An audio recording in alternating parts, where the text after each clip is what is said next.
Hello, this is Carrie Filipetti from the Wilson Center and the Vandenberg Coalition. In light of all of the news on what's happening in Venezuela today, I thought it might be useful to share a few different answers to questions that we're getting from all over the place. The first is, what happened? Well, we saw strikes in multiple different states in Venezuela, including on ports and some airports, as well as a military complex. But I think most importantly, obviously, is what everybody's focusing on, which is that Maduro and his wife were taken into US custody. Now, what's really remarkable to me about this is the unbelievable operational security. President Trump recently stated that this was in the planning for a while, and in fact was supposed to take place a few days ago, but didn't because of the weather. At the same time, he also announced that there were no US deaths as a result and no loss of US equipment. The operational security required for something like this, especially in light of the fact that there are Russian air defenses in Venezuela that obviously did not succeed in pushing off this attack, makes it clear that the United States is a lot more powerful than some people had anticipated.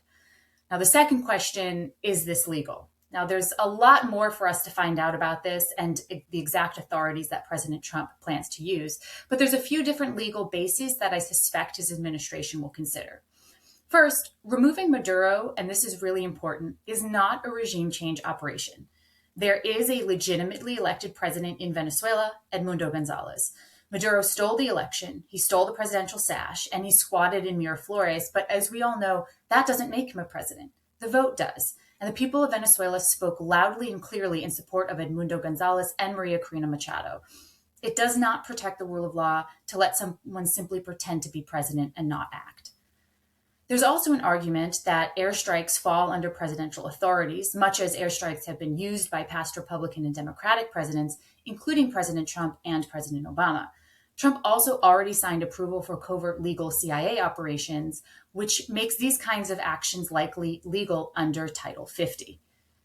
Third, Maduro has been charged by the UN fact-finding mission as likely committing crimes against humanity. So that means even under international law, there is this concept of responsibility to protect. The international community has a so-called responsibility to protect the citizens of another nation from genocide, war crimes, or, as we see in Venezuela, crimes against humanity. Sovereignty requires responsibility. It is not a blank check. Now, what does this mean for Venezuela? Well, there's two things that I'm looking at. First is obviously what comes next. Remember, the Venezuelan opposition has not simply been waiting on the sidelines. For years, they've been building support, enough to win an election under totalitarian conditions, prove that victory, and secure their ballots. They've been working tirelessly both inside and outside of Venezuela and have been building support and inroads, including with the military and the regime. It's possible that their inroads even had a role to play in this operation, finding the right person to flip on Maduro, for example. So watching the opposition activities is incredibly important, as is watching what President Trump says and does next. Is this a one and done? Is the next step to negotiate a transition out for the other members of the illegitimate regime, like Delcy Rodriguez or Pedrino Lopez or Diosdado Cabello? Remember, Diosdado Cabello is actually under the same indictment as the U.S. indictment against Maduro, which means it wouldn't benefit Venezuela or the United States if he were left in power. That doesn't mean that the U.S. will necessarily continue strikes, but success will come only if we're able to secure an end to narcotics trafficking, which means a total end to the regime, not just to Maduro. Now, second, I'm pleased to say that I was wrong about something. I always believed that the Venezuelan people would have to choose between democracy and justice, democracy for the future or justice for the past. I had assumed Maduro would have safe haven somewhere as part of a negotiated exit. But what we're seeing now, and certainly if it continues to Diosdado and others, is perhaps the closest we've ever come to seeing both justice and democracy. And that's a real achievement. Now, what does this mean for the world? Well, certainly dictators of the world should learn the lesson that if they refuse to negotiate in good faith with the United States, there will be consequences. Looking first at Iran, last week the Iranian regime declared, quote, total war on the US, Israel, and Europe and began steps to rebuild their missiles and nuclear program. At the same time, massive protests broke out all across the nation. President Trump signaled support for the Iranian people, noting that if the regime were to quell protests through force and murder, as they tend to do, he would come in to support the Iranian people. I suspect the Iranian regime is taking that threat a lot more seriously today than they were yesterday. And it's a lesson they frankly should have done well to learn after Midnight Hammer. My hope is that this action in Venezuela not only helps protect the Venezuelan people, but also the lives of Iranians as well.